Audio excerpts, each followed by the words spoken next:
So it happened that the battle over Caruthers Canyon concluded with a decisive victor, the town of Silverwood. The actions of three outsiders, the courier, Russell, and Glanton, had irrevocably changed the canyon. With their tribe decimated by Glanton, the remaining Sand Wolves fled Caruthers Canyon, forever traumatized by the destruction of their kin. Though few in number, the survivors swore an oath to enact vengeance on Glanton and the courier who failed to stop him. With the canyon securely in NCR hands, Silverwood quickly developed into a regional hub for mining and commerce. Settlers from across California flocked to the town, eager to share in its prosperity. Civilization had made its mark. Within a few years, most of the townsfolk had never heard of the Sandwolves, though a few would never forget. Eventually, word of a great duel in Utah reached town. Travelers said the courier had died, then rose again to fight the man in black. The people of Silverwood prayed for the courier, though they feared the worst. Prompted by the courier's timely intervention, Vickers eventually won his fight with substance abuse. Aided by the followers, he would find new purpose counseling homeless veterans who struggled with alcoholism and addiction to chems. In time, Vickers heard rumors of the courier's death, but also of his resurrection and a duel with the man in black. He would pray for the courier and for justice. Forced to abandon Cholla Mountain due to the inroads of the marauding tunnelers, Hendershot tried to re-establish himself in Westside. Unfortunately, the Van Graffs saw to his demise before he made his first deal. Though disillusioned with their lot in the Mojave, Finley remained loyal to the Khans, if only out of respect to his late friend Chance. In his private moments, he hoped to live long enough to see the Khans revitalized, but mercifully destroyed. Reveling in the defense of Silverwood, Charlie's bravery was lauded by the townspeople of Silverwood. However, without service records to authenticate his past deeds, Charlie remained homeless and unemployed. Though the citizens of Silverwood warmed to Charlie, he grew bitter at the lack of opportunities. Shortly after the battle, he took his own life. Emboldened by her participation in the defense of Silverwood, Miss Cat used her newfound fame to expand her business. Respected for her commitment to the town's safety, any motions to prohibit prostitution were quickly dismissed as unpatriotic. Eventually, she would open her own brothel near Silverwood. Long after the mine dried up, Cat's business would keep the local economy humming. Having fallen to Russell's knife, Mayor Brandon was given an obligatory funeral service, even though the townsfolk held him in contempt. His term as mayor would eventually be commemorated with an ornate toilet constructed in the town hall. Moved by the courier's encouragement, Sullivan moved to Reno and opened his own gym. Though he initially struggled, Sullivan eventually gained recognition for his skill as a coach and would be sponsored by the Bishop family. He would go on to train some of the most successful prize fighters in New Reno.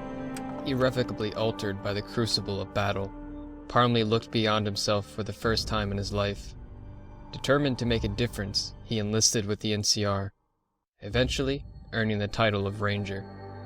Serving in multiple theaters with distinction, Parmley had almost forgotten the courier when he heard about a duel in the mountains of Utah. Another ranger told Parmley that the courier had died, and then was resurrected only to fight the devil himself. Unsure what to believe, Parmley would say a prayer for the courier, but hesitated to hope. With the blood of the Sandwolves dripping from his blade, Glanton and his gang set out for new frontiers. Travelers spoke about him in hushed tones, mentioning distant tribes scalped, whole villages destroyed. Others said he went to Utah. They spoke of an unholy alliance, then whispered another name, Marco. What began as a simple bounty job had grown into a powerful experience for Russell, one which would forever alter his identity and outlook. Having grown to trust the courier, Russell learned that the bonds he found in the Desert Rangers were not entirely unique. This new friendship, forged through shared hardships, revived a feeling he hadn't felt in a decade: hope for the Mojave Wasteland and himself. Though Russell would remain haunted by the massacre of the Sandwolves, he found peace with the demise of his former owner, Titus Vulcanus. Russell hoped he would be able to repay the courier somehow, though he suspected it wouldn't take long. He knew that their greatest challenges were waiting in the Mojave Wasteland and in distant lands. Because war never changes. You've heard stories of the Sierra Madre Casino. We all have. This story's different than the others. It's all in promise of beginnings and the ending. Freed of both Dog and the one who held Dog's leash, the other voice resumed control.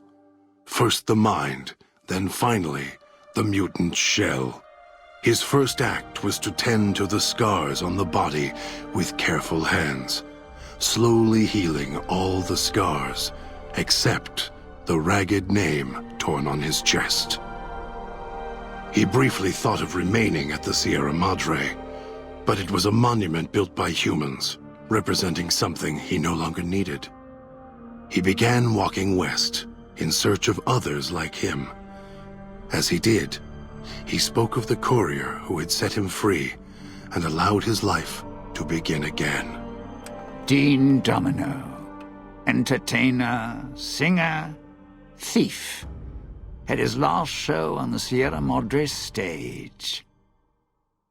The heist he spent over 200 years planning fell apart, just as the first, by underestimating his partner's strength. Not long after the courier left the villa, the lights in the theater shut off, one by one. Only Dean's hologram remained on the stage, singing silently to an empty room. Still, as consumed as he had been with its riches and ruin, the Sierra Madre had held him captive long ago. Christine, her mission complete, found new purpose as the Sierra Madre's warden. She watched over it silently, by choice. Over time, the ghost people came to see her as one of the holograms. They would watch, silently, as she walked among them. At times, Christine thought of the courier, who had kept Elijah's hand from her throat.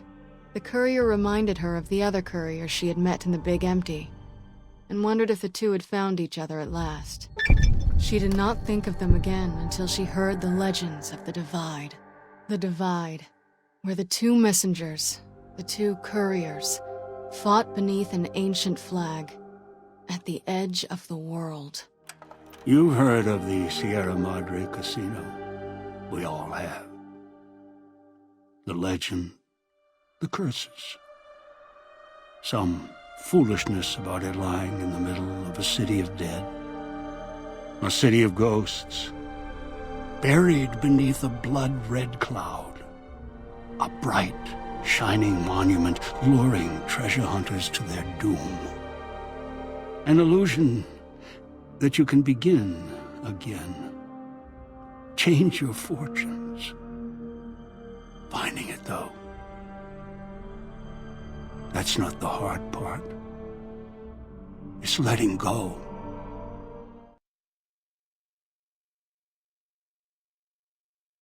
And so it was that the conflict between the New Canaanites and the Whitelegs was finally resolved. The courier's involvement had tipped the scale, shifting the fragile balance of power.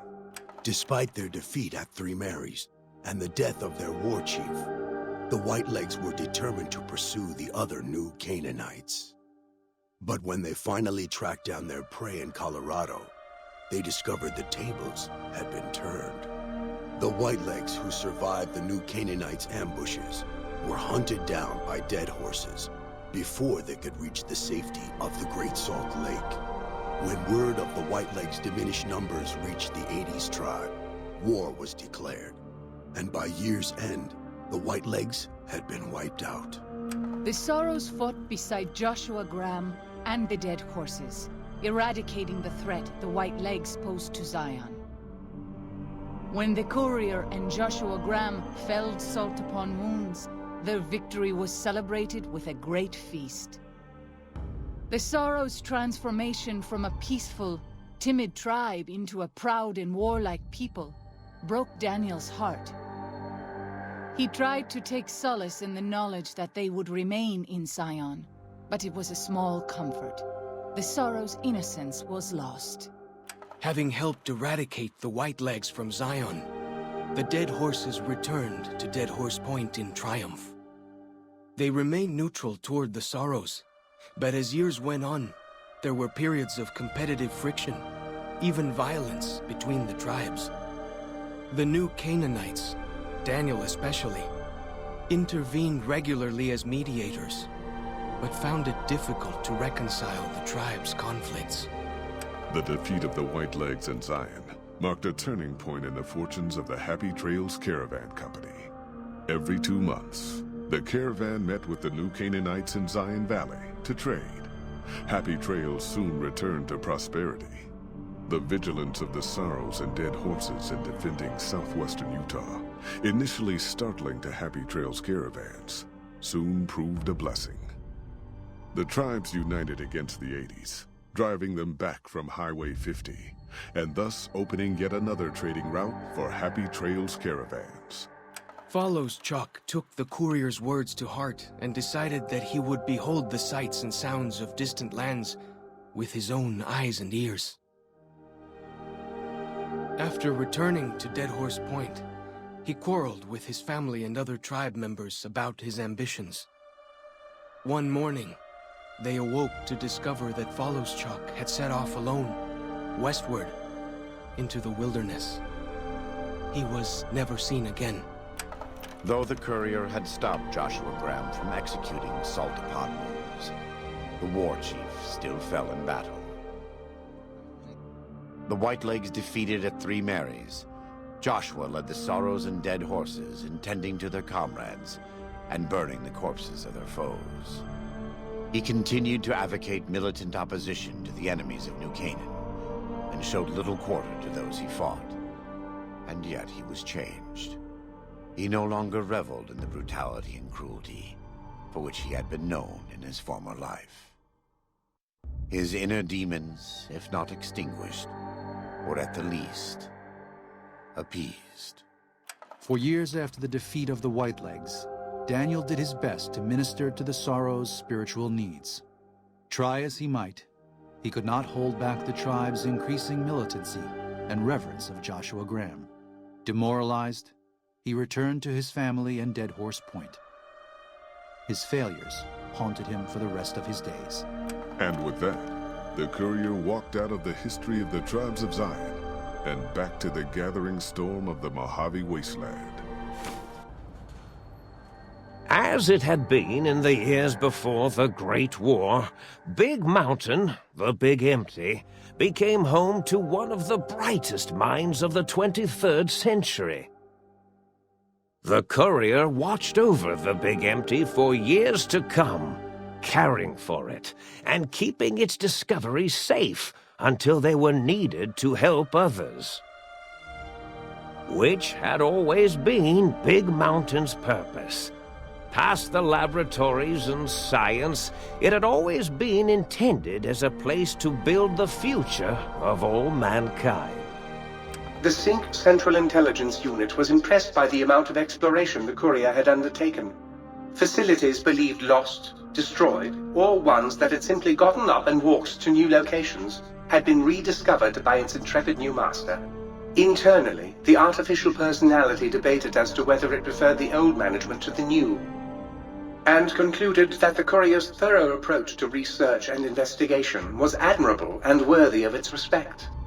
Dr. Mobius continued his research undisturbed in the Forbidden Zone. As much as he had attempted to create better scorpions, he tried the same with humanity, with considerably less success. These failures didn't bother him overmuch. Once the rush of mentats wore off, he forgot he had failed in any event. After all, the bright young mind who had come to visit him in the Forbidden Zone had already exceeded his expectations. The Sync atop the dome bustled with the voices of a small town, constantly chirping, arguing, and snarling at each other. Still, this all happened productively in the interests of its new owner. The Sync Central Intelligence Unit discovered, despite its inversion code, it was comforted by the sense of community the other personalities gave it. The Biological Research Station, obsessed with seeding everything in sight, requested a transfer to the X-22 Botanical Garden, so that it might, in its own words, sensually fertilize the garden's smooth contours. The garden sent back a polite refusal, saying it had prior commitments with a vault it had helped infect before the war. The book chute continued to devour all seditious materials until it nearly choked on a paperclip. It adamantly maintained it was a Chinese paperclip, and the whole thing had been an elaborately orchestrated assassination attempt. Whatever the reason, it slowed down for a while, carefully appraising each document and clipboard that came to it. The light switches continued to bicker and flicker. This persisted until the day someone dropped a flashlight in the sink, and the two of them united in their hatred of the Showboat. One of them eventually transferred to the Lightwave Dynamics plant, and began a long, unrequited affair with one of the holograms. The sink continued to ruthlessly scrub any particulate matter that came near it. Eventually, it gained access to the magnetohydraulics plant and nearly flooded all the Big Empty in an attempt to scrub the crater clean. Once it learned of the innovative toxins plant, however, it gained new purpose. It sought to develop antitoxins to flush into its drains and counteract the poisons bleeding into the soil. The toaster continued its psychotic spree, reducing all appliances in range to scrap electronics and spare parts. After one of its more psychotic episodes, however, the other Sync personalities decided enough was enough, and dumped the toaster in a bathtub.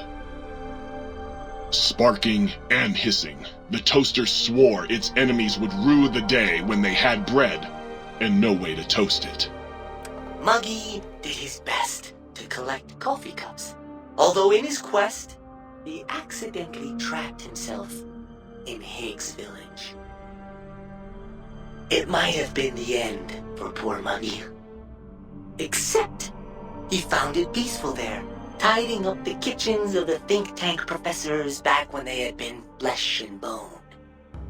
Well, except for Dr. O, who was an asshole for having created Muggy in the first place. Muggy left O's house deliberately dirty, punishing the dishes and cups that lived there in blind revenge for serving Dr. O. Blind-eyed old Jefferson eventually discovered a new sound. Silence. It only made him more filled with the blues than before. It was rumored by the other personalities that he had a brief fling with the light switches. Although he forgot their names much too often and was soon left in the dark as punishment. Autodoc, always gentle and methodical, kept sewing up the courier in all the right places when the skin split open from repeated wear and tear. The Autodoc was just glad to have purpose again. It heard its simpler brothers and sisters who got shipped to the Sierra Madre were bored out of their skulls in that toxic dead city. In time, the Autodoc found a way to deactivate the Y-17 trauma harnesses, releasing the corpses they had held prisoner for almost 200 years. As the courier ran through the X-8 facility multiple times, the computers analyzed the test subject's movements. Rather than performing a superficial observation, they realized the subject barely knew what communism was, or even what a high school was. This confused them for a time, until the facility finally realized that its research had succeeded. So it let its cyber dogs out into the wastes to help protect small communities from physical aggression rather than communist propaganda. The infiltration program in X-13 felt spent, having repeatedly upgraded the stealth suit until it could upgrade it no more. It felt warm, fulfilled, and a bit sluggish. It realized not long after the stealth suit had left it without so much as a note on the nightstand. So the infiltration program sent out robo-brains into the wastes, looking for its wayward technology. It eventually found Repcon HQ and set up a new research center, testing and murdering fiends who kept breaking into the facility. The courier, organs intact, continued onwards, a little less heavy of step, but with all the organs in the right places, as they should be. After all, brains can develop a life of their own when left to their own thoughts, and the courier's brain was more clever than most. Dr. Klein and the think tank remained alive, unaware of the world outside. They looped through their daily routine, none the wiser about the world beyond, although perhaps wiser was the wrong word. The world outside belonged to the courier, and if anyone would shape it, well, the courier had already called dibs. There is an expression in the wasteland, old world blues. It refers to those so obsessed with the past they can't see the present, much less the future, for what it is. They stare into the what was, eyes like pilot lights, guttering and spent, as the realities of their world continue on around them.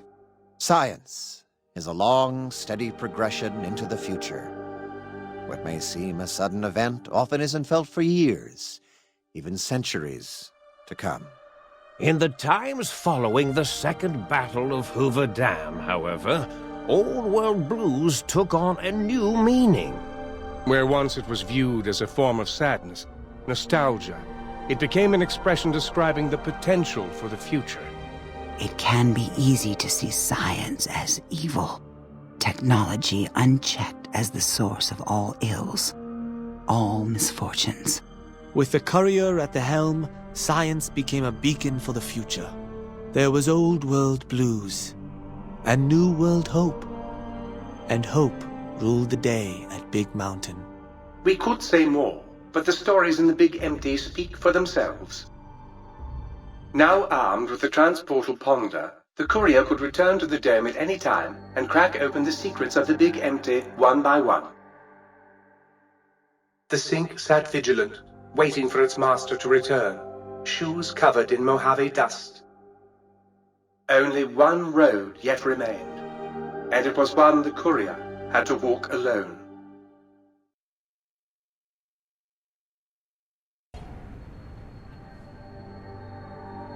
The divide erupted in fire as the flame trail of the two couriers' last message arced into the sky.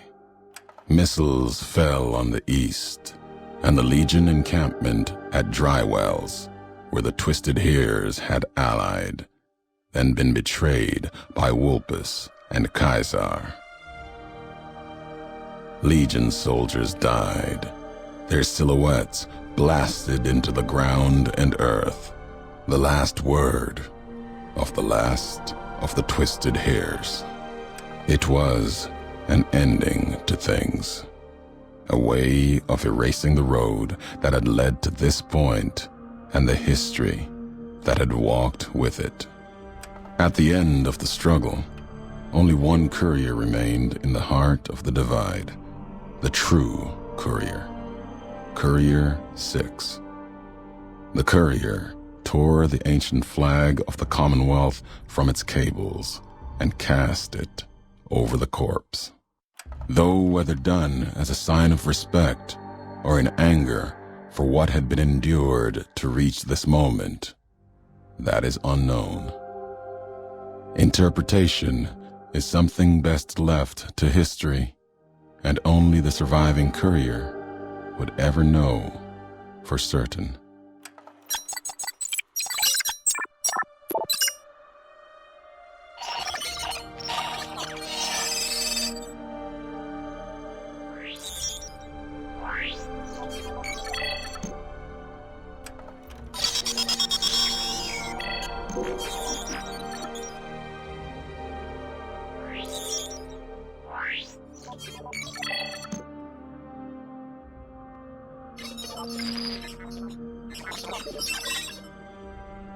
As for the courier, she turned her back on her home for the second time and made her way back, navigating the treachery of the divide.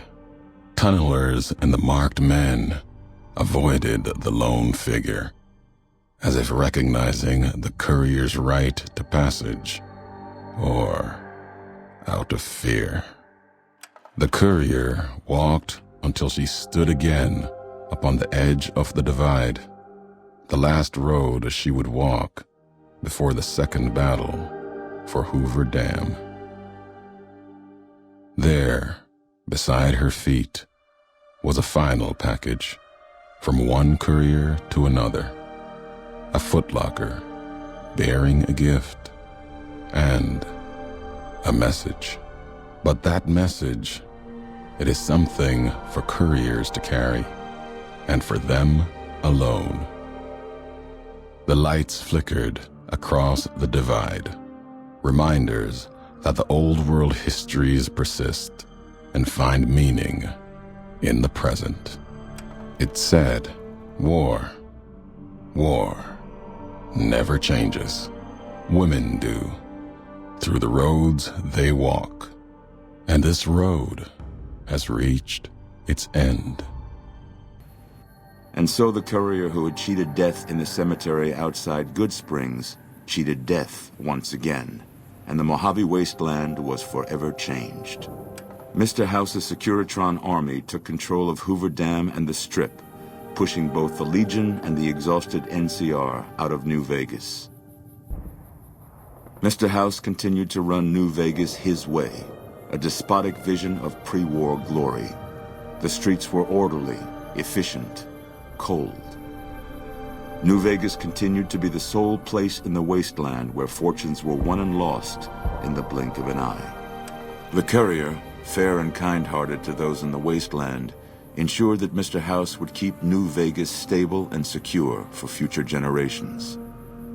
Mr. House afforded her every luxury at his disposal in the Lucky 38, both out of gratitude and a quiet pride in his choice of lieutenants.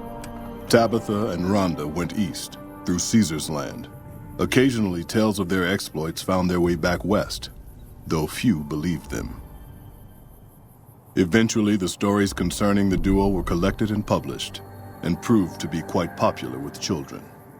Still grappling with self-doubt over his usefulness in the face of old age, Raul was never able to find peace with himself. Eventually, he left the Mojave and assumed a new name, as he had done so many times before. Mr. House showed little interest on the Boomers, who eventually began venturing out to Nellis to meet and trade with travelers. Buried beneath tons of rubble, the Mojave chapter of the Brotherhood of Steel was no more. Those few who were outside the Hidden Valley bunker when it was destroyed settled into new lives, or headed west to find a new chapter to join. Their leaders destroyed by the courier, the fiends scattered throughout the wasteland. Without the organization of Motor Runner, Cook, Violet, and Driver Nephi, they were easy prey. After Mr. House gained control of New Vegas, he sent a Securitron to Goodsprings as a token of appreciation for helping the courier. Victor was a mixed blessing, however, as he continually monitored the town for Mr. House. Thanks to the courier and Lily, a cure for the Nightkin's schizophrenia was found shortly after Dr. Henry's experiment concluded. Nightkin and other super mutants in the wasteland flocked to Jacobstown, and the town became known as a haven where a mutant could find peace. Lily continued to take her medicine at half doses, and although she remembered her grandchildren, her mind remained muddled and confused. Eventually, she parted ways with the courier and traveled west, seeking the remnants of her past. Flush with his victory, Mr. House sent Securitrons into Freeside, thinking to increase his control over the area. When fighting broke out, the Kings fought valiantly, but were no match for the armored killing machines, and were wiped out to the last man. While the destruction of the Repcon rockets appeared to be a boon to the salvagers of Novac, the benefit would never be realized. Radioactive fuel from the wrecked ships seeped out and contaminated the area. Salvagers were forced to move on, and the town was abandoned. After Hoover Dam, the leaderless powder gangers at the correctional facility vanished into the wastes, leaving the prison empty. The correctional facility became another abandoned ruin in the wasteland, its carcass occasionally picked over by enterprising prospectors. With Cook dead, the powder gangers at Vault 19 fell apart. Those who weren't destroyed by the courier fled into the hills or attempted to work their way back through the Mojave wasteland. Few survived. Despite NCR's pledge to support Prim, they abandoned the town after their loss to Mr. House. As repayment for their NCR loyalty, Mr. House sends Securitrons to Prim to protect it and collect heavy taxes from its citizens.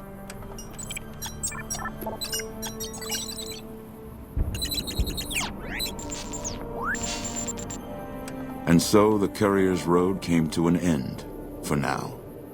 In the new world of the Mojave Wasteland, fighting continued, blood was spilled, and many lived and died just as they had in the old world. Because war never changes.